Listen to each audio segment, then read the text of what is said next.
તો જય માતાજી, મારા કલે જાવ તો હું ઉઠી ગયો છું 5:37 અને આજે તારીખ 26 છે અને આજે આપણા મિશનનો 7મો દિવસ છે। મારા કલે જાવ તો હું આવી ગયો છું સવારમાં ધાબા ઉપર અને આજે થોડું કલાક મોડું ઉઠાયું કેમ કે કાલનો થાક ઉતર્યો નતો તો પછી મેં કીધું થાક ઉતારી લઈએ કેમ કે પછી જ્યારે વાંચવા બેસીએ ને તો થાકેલા હોય ને તો મજા ના આવે વાંચવાની એટલે મેં કીધું થાક ઉતારી લઈએ એક દિવસ અડધો કલાક આમ તેમ કરીને થાક પૂરો કરી લઈએ અને પછી વાંચવાનું તો ખેંચી લઈશું બપોરમાં થોડુંક ઓછું ઊંઘીશું।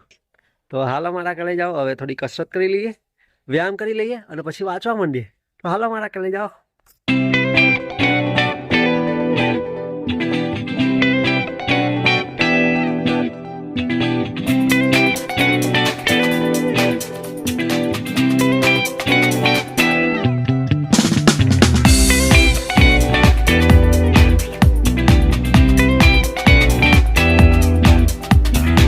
તો મારા કલે જાઓ, અત્યારે મેં સાદું વ્યાજ કર્યું, એનું સૂત્ર શું ખબર તમને? I બરાબર PRN/100। I બરાબર વ્યાજ, P બરાબર મુદ્દલ, R બરાબર રેટ ઓફ ઇન્ટરેસ્ટ અને N બરાબર વર્ષ એટલે કેટલો સમયગાળો /100। આ વ્યાજનું સૂત્ર છે।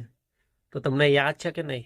તમે તૈયારી કરો છો, તમને યાદ છે કે નહીં? મારા કલે જાઓ, સૂત્ર યાદ રાખવા બહુ જરૂરી છે। કઠિન નહીં, કઠિન તો છે જ હવે, પણ જરૂરી બી બહુ જ છે કેમ કે સૂત્ર વગર તમારું દાખલો જ ના કે નહીં યાર, એનો જવાબ જ ના મળે ને। અને મારા કલે જાઓ, અહીં ક્યારનું બહુ દુખે છે, ખબર નહીં કેમ આવું થાય છે, ક્યારનું દુખે છે ને આમ જ કરવું પડે છે, ખબર નહીં હવે મારો દિયોર શું લેવા દુખે છે, ખોટું જીવ લેવા બેઠું છે, પણ કોઈ વાંધો નહીં મારા કલે જાઓ। હાલો તો હવે 8:30 થઈ ગયા છે, હવે નીચે જઈએ પછી મંદિરે જઈએ અને આજે મહાશિવરાત્રિ છે તો બધાને જય બોલે, હર હર મહાદેવ। और भाई साहब અમારા ગામમાં મેળો બી ભરાય છે મહાશિવરાત્રિનો, તો ત્યાં બી જઈશું બપોરમાં, કેમ કે બપોરમાં ઊંઘીએ નહીં, હવે થોડુંક મહાદેવના મંદિરે તો અત્યારે જઈશું અને ત્યાં બી મહાદેવનું મંદિર છે તો ત્યાં બી મેળો ભરાશે, ત્યાં આગળ બી ભાંગ પીવા મળશે, પણ બહુ ના પીવાય, પ્રસાદ જેટલી જ પીવાની હોય મારા કલે જાઓ, પછી બરાબરની ઢેચીને પછી સમજ્યા તમે, સમજી જાઓ મારા કલે જાઓ। તો બધાને મહાશિવરાત્રિની શુભકામનાઓ, હર હર મહાદેવ।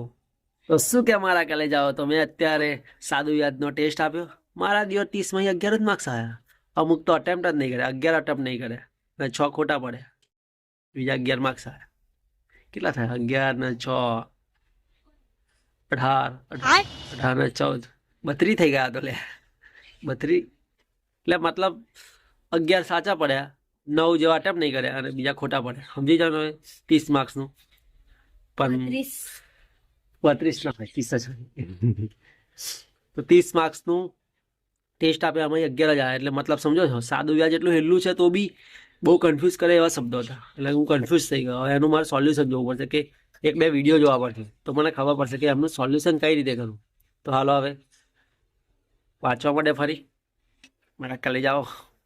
તો શું કે મારા કલે જાઓ, તો વાંચવાનું તો ક્યાંય રહ્યું ને, હું આવી ગયો છું મંડપ પહોંચવા માટે, કેમ કે મારા ભાઈનું મંડપ છે, હવે એના ધંધામાં સાથ ના આપીએ તો શું કરીએ? મારા કલે જાઓ તો શું કરીએ? હવે વાંચવાનું બી છે, મંડપ બી બાંધવાનો હતો, તો અત્યારે દેખો કેટલો બધો મંડપ બાંધી દીધો છે હવે, તો હવે કંઈ વાંધો નહીં, મંડપ તો બંધાઈ ગયો છે, હવે ઘરે જઈએ અને જેટલું વંચાય એટલું વાંચીશું। તો હાલો,